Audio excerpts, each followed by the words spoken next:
Hi, I'm James Myers from LePage First Contact Realty. And this channel is your source for real estate related information in Barrie, Ontario. And here are your statistics for the month of July 2018.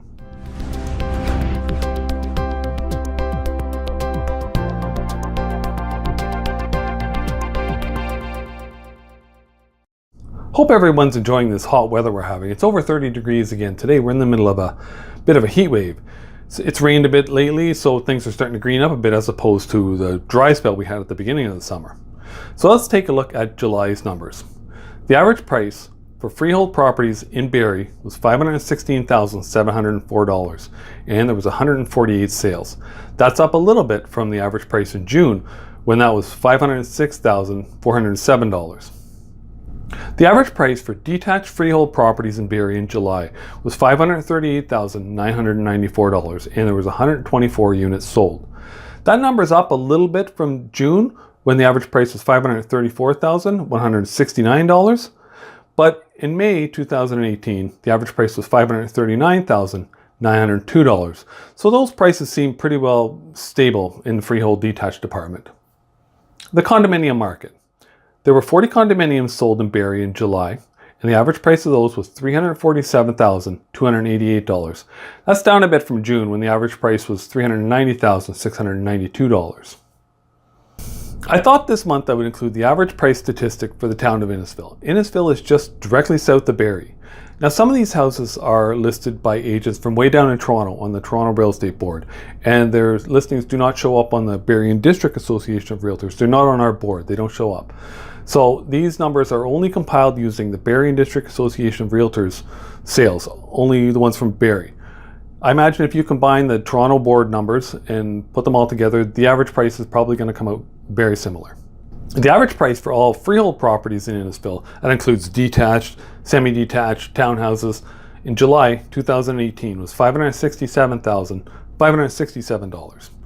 And the year to date, this year, 2018, is $578,453.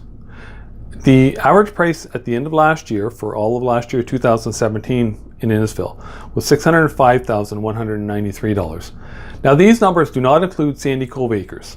Sandy Cove Acres is a land lease development. You own the house, but you do not own the land. You pay monthly land lease fees to the company that owns the property. So I do not include those numbers in these statistics because they're modular homes, or whatever you call them. They're not freehold properties.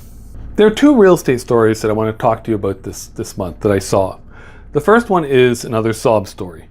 Somebody bought a house last year at the height of the boom, pre-construction, paid big bucks for it, over $600,000. Now the price has dropped and it's worth just over $5. So they are having, I don't know if they're having trouble getting financing, but the value's gone down, so they have to come up with more money. And they want the builder to help them out. The builder is saying, nope, we made an agreement and we expect you to stand by that agreement. We have other agreements to fulfill as well. So you have to fulfill your agreement. So I don't know why it's in the news again. We're going to see more of these stories. We've seen them up in the past year or so. Prices have dropped. And I'm sure there's more people that bought in the height of the boom in the spring last year and are closing 2 years from then, in another year, 6 months. I'm sure we're still going to see more of these stories crop up. Another interesting thing I saw this week was a listing come out, and it was a big house, a big 4-bedroom house with a finished basement, probably 4,500 square feet.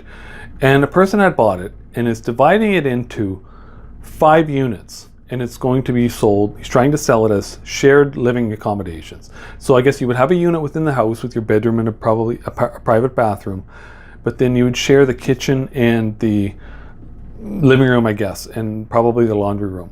So it's just interesting to see somebody trying something different. Whether it's successful or not, we'll have to wait and see whether he's able to sell all of them. I don't know what happens if he only sells one of them. I don't know. There's so many unanswered questions about it. Who pays for maintenance, groundskeeping? Is there a monthly fee? I imagine there will be a monthly fee.